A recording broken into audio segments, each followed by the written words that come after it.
For 8 months, my husband, Ethan, embarked on supposed work trips every other weekend.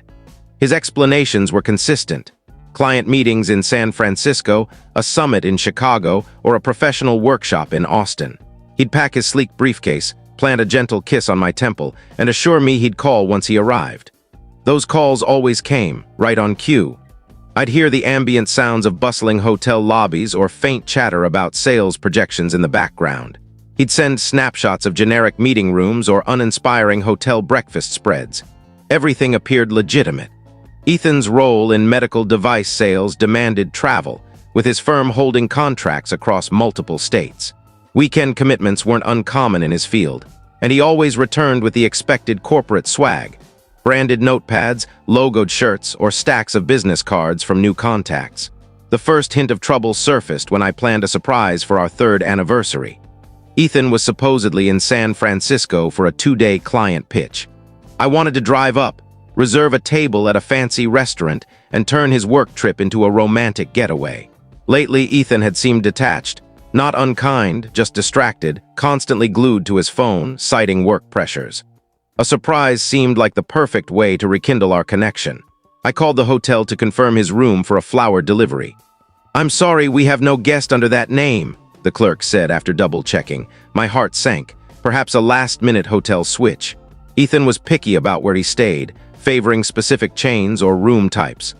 I tried 3 other hotels he'd mentioned from past San Francisco trips: the Westin, the Hyatt, and a trendy downtown spot he'd once grumbled about. No record of Ethan Marshall anywhere. Sitting at our kitchen counter, I tried to make sense of it. Maybe his company used a corporate alias for bookings. His employer was a major medical device firm. Surely they had unique arrangements. But doubt gnawed at me. Then I thought of his work laptop. Ethan always left it behind during trips, claiming company rules required secure on-site devices. But wouldn't he need his laptop for presentations? He was inseparable from it during regular work weeks. I opened it, no password, which was odd. Ethan was obsessive about security elsewhere. His browser history was spotless, suspiciously so. But his email was still logged in. I scrolled through months of messages, client updates, sales data, meeting agendas, all the usual stuff for a medical device rep. But one detail stood out.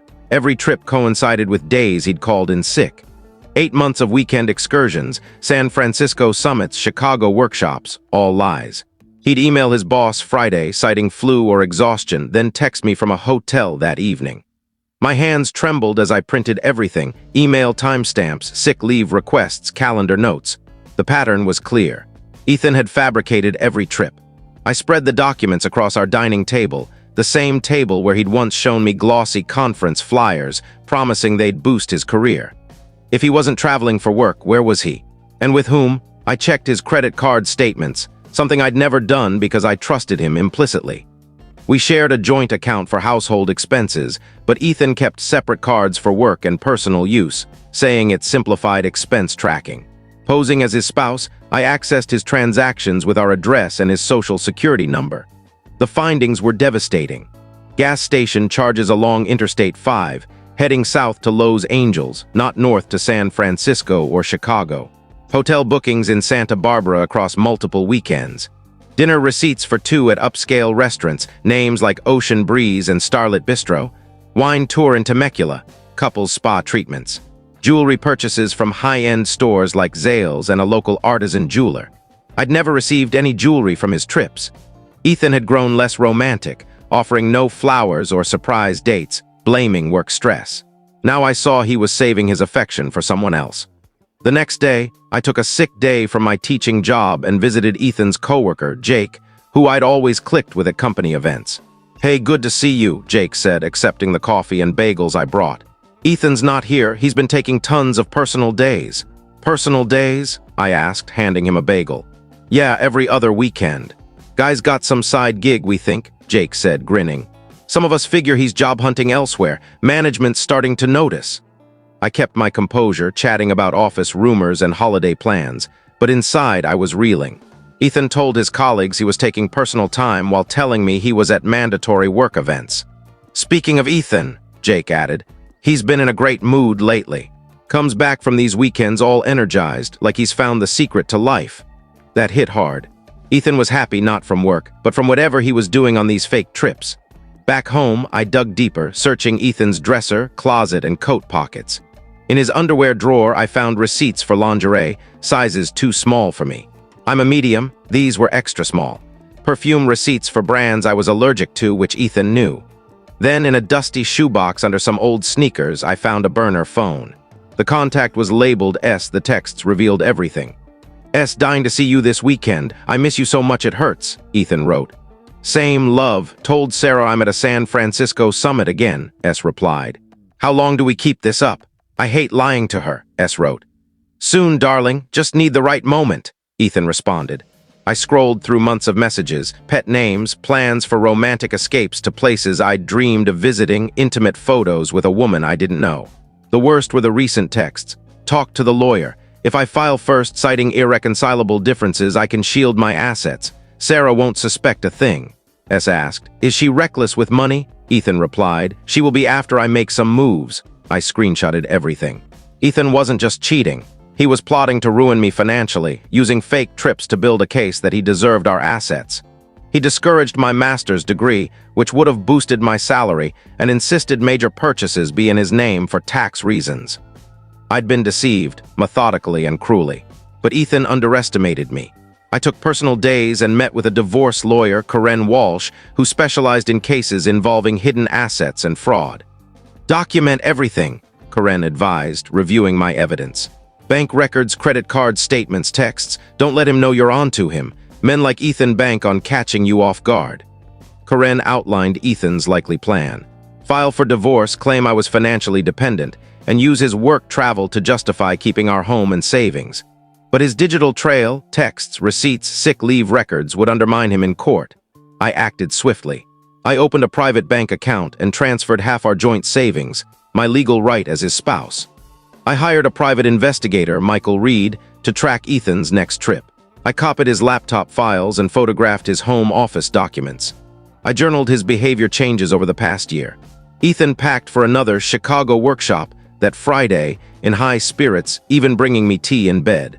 Miss me? He asked, kissing my cheek with what I now saw as guilt-driven affection. Always, I lied, smiling. Once he left, I executed Corinne's plan. Michael, the investigator, followed Ethan to Santa Barbara, where he didn't check into a hotel but went to a posh condo. The woman who greeted him was young, stunning, and visibly pregnant.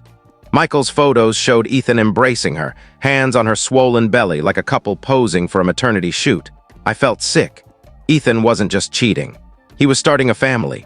The woman, Sophia Lane, was 29, a graphic designer living in a condo Ethan helped pay for. She was about 6 months pregnant, aligning with the start of his fake trips. I called Corinne. This changes the timeline, she said.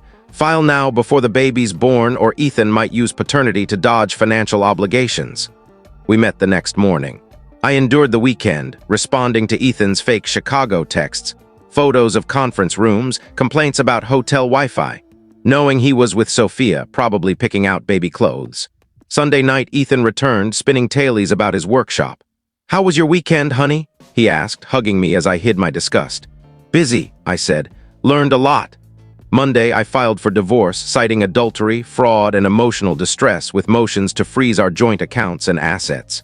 Corinne's filing included Ethan's texts, credit card records, employment discrepancies, and Michael's photos. By noon, Ethan's lawyer called him. He came home early, clutching legal papers, his face ashen. What is this? He demanded. I slid a folder across the coffee table. Your work trips, I said. He flipped through it, Santa Barbara charges, texts with S, photos with pregnant Sophia, proof he'd lied about travel. How long have you known? He whispered.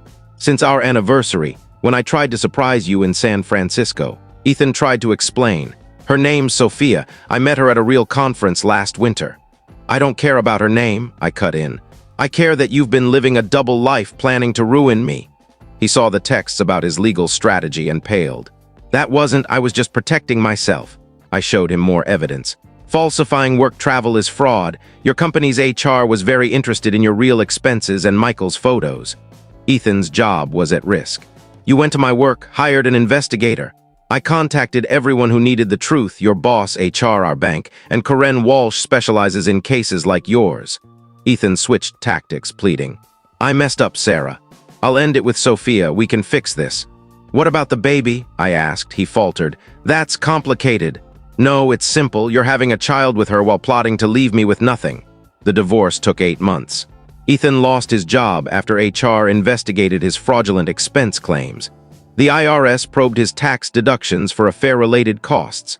Sophia cut contact when his legal troubles grew. He sold his car and collectibles to cover fees. The court ordered him to repay $25,000 in misused funds, cover my legal costs, and pay child support to Sophia. I kept our house, buying him out with my teaching salary, settlement funds, and a new role as department chair. At the final hearing, Ethan looked broken, older than his 35 years. When the judge finalized our divorce, I smiled, not out of spite, but freedom. That night, I opened a bottle of wine Ethan had brought from a real trip years ago and toasted myself in our kitchen, now filled with my chosen furniture. To fake trips, I said, and finding the truth. Months later, a colleague saw Ethan working as a cashier at a budget store, living in a cheap apartment. Sophia had moved to her family's home in Nevada with their daughter. His career was over. Fraud allegations ended his prospects in medical sales. I felt a flicker of pity, then recalled his texts plotting my ruin. Consequences, not revenge. My lawyer, Karen, became a friend.